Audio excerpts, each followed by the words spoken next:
Hello friends, welcome to imaginary stories of cam. ఈరోజు మన imaginary story రిషిధర part 6. Rishi ఇంటికి వెళ్ళగానే మొబైల్కి మెసేజ్ వచ్చిన సౌండ్ వినిపిస్తుంది.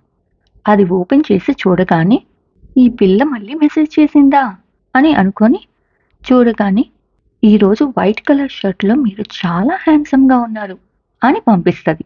అది చూసి రిషి ఆలోచిస్తూ సతీష్ ఏమైనా నెంబర్ తీసుకొని ఆట పట్టిస్తున్నాడా అనుకొని సతీష్కి కాల్ చేస్తాడు. సతీష్ లిఫ్ట్ చేసి ఏంట్రా అంటాడు. నువ్వే కదరా మెసేజ్ చేస్తుంది అంటాడు రిషి. ఏం మెసేజే అంటాడు సతీష్.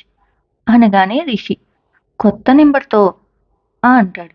అది విని సతీష్ రే ఈరోజు వ్యాలంటైన్స్ డే, మెసేజ్ చేస్తే అమ్మాయిలకి చేస్తారు, ఆ అబ్బాయిలకి చేస్తే తేడా అనుకుంటారా అనగానే రిషి నవ్వుకుంటూ మరి ఎవరు మెసేజ్ చేస్తున్నారా అంటాడు. మెసేజా అమ్మాయిలా అంటాడు సతీష్. తెలీదురా, ట్రూ కాలర్లో చెక్ చేస్తే ఆంజనేయులు అని ఉంది అనగానే సతీష్ ట్రూ కాలర్ ఏముందిరా, వాళ్ళ అన్న నెంబర్ నుంచో వాళ్ళ తమ్ముడి నెంబర్ నుంచో మెసేజ్ చేయొచ్చు కదా అంటాడు. అది కరెక్టే, మరి ఎలా కనుక్కునేది అంటాడు రిషి. అనగానే సతీష్ స్కూల్ వాళ్ళు అయ్యుంటారా అంటాడు. అనగానే రిషి స్కూల్ ఫ్రెండ్స్ మన ఇద్దరం కాకుండా కాలేజీలో ప్రియా ఒకటే కదా ఉంది అంటాడు. అనగానే నాకు కూడా ప్రియా ఒకటే కనిపించింది అంటాడు సతీష్. ఎవరో కానీ మన కాలేజ్ వాళ్ళే అనిపిస్తుంది అంటాడు రిషి. అనగానే ఎందుకలా అని అడుగుతాడు సతీష్. ఈరోజు మీరు వైట్ కలర్ షర్ట్లో చాలా హ్యాండ్సమ్గా ఉన్నారు అన్నది. అనగానే సతీష్ నవ్వుతూ రేపు మన క్లాస్లో గమనిద్దాం, ఎవరో మన క్లాసే అయ్యి ఉండొచ్చు అనిపిస్తుంది అంటాడు. నాకు కూడా అలాగే అనిపిస్తుంది అంటాడు రిషి. రేపు చూద్దాంలే, ఇంకా ఉంటాను, అమ్మ పిలుస్తుంది అంటాడు సతీష్. సరే బాయ్ అని పెట్టేస్తాడు రిషి. రిషి ఆలోచిస్తూ అవును రికార్డ్ రాయాలి కదా అని తీసి రాస్తూ ఉండగా మహేశ్వర్ లోపలికి వస్తూ టక్కున రిషి బుక్స్ పక్కకి అని వేరే బుక్స్ చదువుతూ ఉండగా మహేశ్వర్ చూసి ఏంటి నాన్న కంగారుగా ఉన్నావు అంటాడు. ఏమీ లేదు డాడ్ అంటాడు రిషి. ఏదో దాస్తున్నావు అంటాడు మహేశ్వర్. అనగానే రిషి అదేం లేదు డాడ్, ఏది అమ్మ కనిపించలేదు వచ్చిన దగ్గర నుంచి అంటాడు. అనగానే గర్ల్స్ హాస్టల్లో ఎవరికో ఫుడ్ పాయిజన్ అయిందంట, హాస్పిటల్కి తీసుకెళ్ళడానికి వెళ్ళింది. ఏంటి అంటాడు కంగారుగా రిషి. ఏమైంది నానా అన్నాడు మహేశ్వర్. అనగానే రిషి ఏమీ లేదు అని రిషి మనసులో వసు ఓకేనా అనుకుంటూ ఉంటాడు. ఇంతలో మహేశ్వర్ సరే నువ్వు చదువుకో, వచ్చిద్దులే మామ్ అని మహేశ్వర్ బయటికి వెళ్ళగానే రిషి వెంటనే పుష్పకి కాల్ చేస్తాడు. పుష్ప కాల్ కట్ చేస్తూ ఉంటుంది. మళ్ళీ కాల్ చేస్తాడు, మళ్ళీ కట్ చేసిద్ది పుష్ప. రిషికి టెన్షన్గా ఉండి హాస్టల్కి కాల్ చేస్తాడు. ఎవరో లిఫ్ట్ చేయగానే వసు ఉందా అంటాడు. ఒక్క నిమిషం అని వసుని పిలుస్తారు. వసు వెళ్ళి ఫోన్ లిఫ్ట్ చేసి హలో అంటది. వెంటనే రిషి హమ్మయ్యా అనుకొని మాట్లాడకుండా వింటూ ఉంటాడు. హలో ఎవరు మాట్లాడేది అంటది. అనగానే రిషి నవ్వుకుంటూ వింటూ ఉంటాడు. ఇంతలో పక్కనే జగతి మ్యామ్ వాయిస్ వినిపిస్తుంది. టక్కున కాల్ కట్ చేసి అమ్మయ్యా వసుకి అయితే ఏమీ కాలేదు అనుకొని రికార్డ్ రాస్తూ ఉంటాడు. కొంచెం సేపటికి పుష్ప రిషికి కాల్ చేసి ఏంటి చేసావు ఇందాక అంటది. ఫుడ్ తిన్నావా అంటాడు రిషి. ఇందుకని కాల్ చేసావా అంటది పుష్ప. యాక్చువల్లీ అందుకు కాదు, ఫుడ్ పాయిజన్ అయిందని అంటే వసు ఎలా ఉందో అని కాల్ చేశా, నువ్వు పెట్టు కాల్ అని పుష్ప కాల్ కట్ చేస్తుంది. రిషి మళ్ళీ కాల్ చేసి ఏమైంది అంటాడు. నేను నీ ఫ్రెండ్నే కదా, నన్ను అడగకుండా వసుని అడుగుతావా అంటది. అనగానే రిషి నవ్వుతూ సారీ నీకెలా ఉంది అంటాడు. ఎందుకులే దొంగ ప్రేమలు, వసు బాగానే ఉందిలే అంటాడు. అది నాకు తెలుసులే, కానీ పుష్ప కూడా అలిగిద్ది అని ఇప్పుడే తెలిసింది అనగానే పుష్ప నవ్వుతూ నీకెలా తెలిసింది వసు గురించి అంటది. అనగానే అలా తెలుస్తూ ఉంటదిలే, ఇంతకీ ఎందుకయింది ఫుడ్ పాయిజన్ అంటాడు. మా హాస్టల్ దగ్గర ఒక బజ్జీల షాప్ ఉంది. అక్కడ ఈరోజు తిన్న వాళ్ళందరికీ ఫుడ్ పాయిజన్ అయ్యింది అని అంటాడు.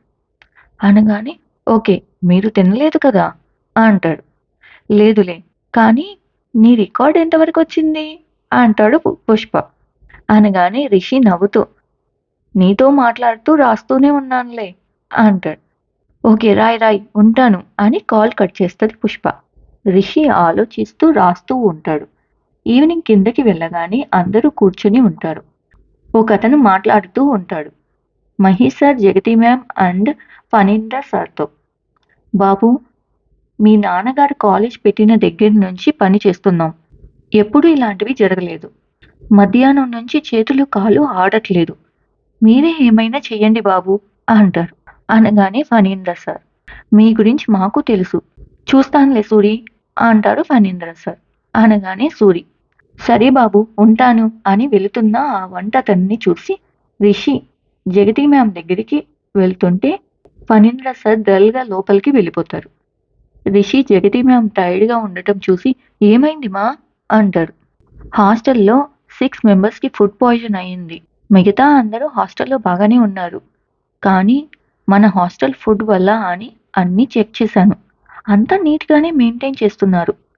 మరి ఎలా అలా అయ్యిందో అర్థం కావట్లేదు. ఫుడ్ కూడా నేను తిని చెక్ చేశాను. మన కుక్స్ అందరూ మేము ఎప్పటికప్పుడే క్లీన్ చేస్తూ ఉన్నాము అంటున్నారు. వాళ్ళపైన నమ్మకం ఉంది మాకు. కానీ వాళ్ళు భయపడుతున్నారు. వాళ్ళ ఫుడ్ వల్ల ఏమైనా జరిగిందేమో అని. అండ్ ఇలా జరిగేసరికి బయటకి న్యూస్ వెళ్తే కాలేజీ నేమ్ పోతది అని ఒక పక్కన కొంచెం మనకి భయంగా ఉంది అంటాడు. అనగానే రిషి వింటూ ఉంటాడు. ఇందాక పుష్ప హాస్టల్లో ఫుడ్ వల్ల కాదు, పక్కన ఒక బజ్జీ షాప్ వల్ల అన్నదే అనుకొని రిషి లోపలికి వెళ్ళి పుష్పకి కాల్ చేసి హలో అనగానే ఏంటి ఇప్పుడు కాల్ చేశావు అంటది పుష్ప. కొంచెం పనుంది అంటాడు. ఏంటి వసుతోనా అంటది. కాదు నీతోనే అంటాడు. నాతోనా అంటది పుష్ప. ఇందాక ఫుడ్ పాయిజన్ ఎందుకు అయ్యిందన్నావు అని.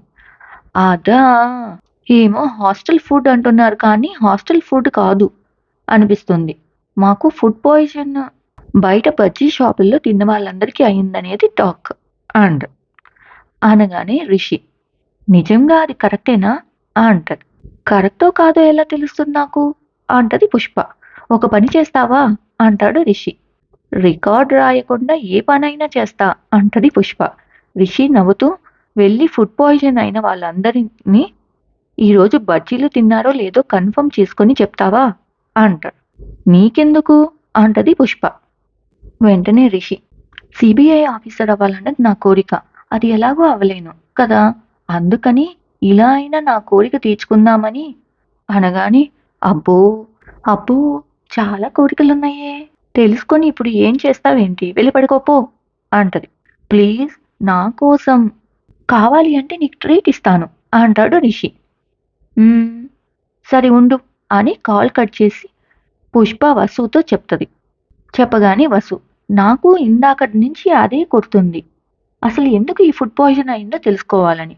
పద వెళ్దాం అని ఇద్దరు వెళ్ళి ఫుడ్ పాయిజన్ అయిన వాళ్ళందరి దగ్గరికి వెళ్ళి కనుక్కుంటారు. కనుక్కొని వచ్చి పుష్ప రిషికి కాల్ చేసి చెప్తది. అవును, ఈరోజు బజ్జీల షాప్లో తిన్న వాళ్ళందరికీ ఫుడ్ పాయిజన్ అయింది అని చెప్తది. అది చెప్పగానే రిషి ఓకే, నేను ఆ బజ్జీ షాప్లోనే ఉన్నాను. నువ్వు రావా, నీతో కొంచెం పనుంది అంటాడు. ఇప్పుడా అంటది పుష్ప. హా, నీకు బుక్ ఇవ్వటానికి అని చెప్పిరా అంటాడు. అవసరమా, రేపు మార్నింగ్ కూడా చూడొచ్చు అనగానే రిషి సిబిఐ ఆఫీసర్స్ అలా రేపు అని పోస్ట్పోన్ చేయరు అనగానే పుష్ప అబ్బా, సిబిఐ ఆఫీసర్ అయిపోయినట్లే చేస్తున్నావుగా అనుకొని నవ్వుకుంటూ ఉండగా పుష్ప వసు పర్మిషన్ తీసుకొని ఆ షాప్ దగ్గరికి వెళ్తారు. రిషి అక్కడ బజ్జీ చెప్పి అక్కడ అంతా పరిసర ప్రాంతాలన్నీ చెక్ చేస్తూ ఉంటాడు. అక్కడ ఆయిల్ చాలా నల్లగా ఉంటది. అది రీయూస్డ్ ఆయిల్ అని అనిపిస్తుంది రిషికి. పుష్ప రిషిని చూసి ఏంటి ఇలా వచ్చావు అంటది. నాకు ఆకలేస్తుంది అందుకని వచ్చా అంటాడు. ఆకలి వేస్తే ఇక్కడి దాకా రావాలా అంటది. అది నా ఇష్టం అంటూ ఆర్డర్ చేసినవి తింటూ టేస్ట్ చాలా బాగుంది, కొంచెం వెళ్ళి ఇంకో ప్లేట్ తీసుకురాపో అంటాడు రిషి పుష్పాని. అవసరమా నీకిప్పుడు అంటది పుష్ప. హా అవసరమే, నువ్వెళ్ళి తీసుకురాపో. రా నువ్వు కూర్చో వసు అనగానే వసు కూర్చొని, ఇక్కడ ఫుడ్కి అందరికీ ఫుడ్ పాయిజన్ అయిందంటున్నారు, నువ్వేమో ఇది తింటున్నావు అంటది. అనగానే ఏమీ కాదు, మీ వాళ్ళంతా ఇప్పుడు బానే ఉన్నారు కదా అంటాడు రిషి. హా అంటది వసు. రిషి తింటూ కబుర్లు చెప్తూ ఉంటాడు.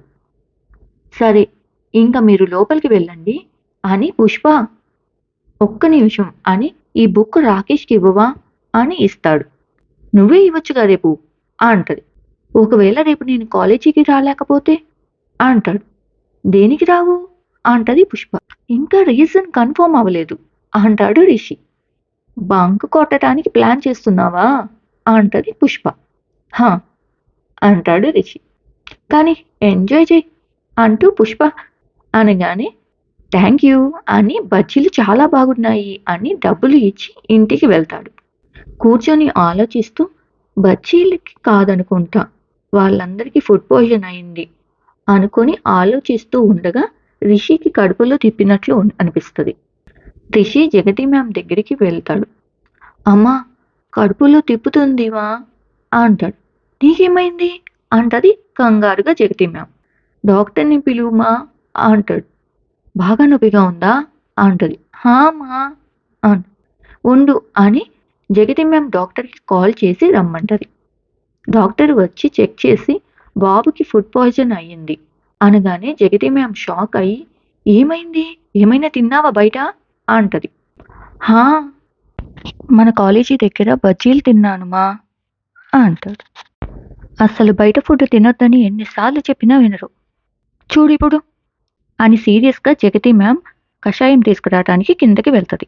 మహేష్ సార్ రిషి పక్కన కూర్చొని ఎందుకు నానా ఇలా చేశావు అంటాడు.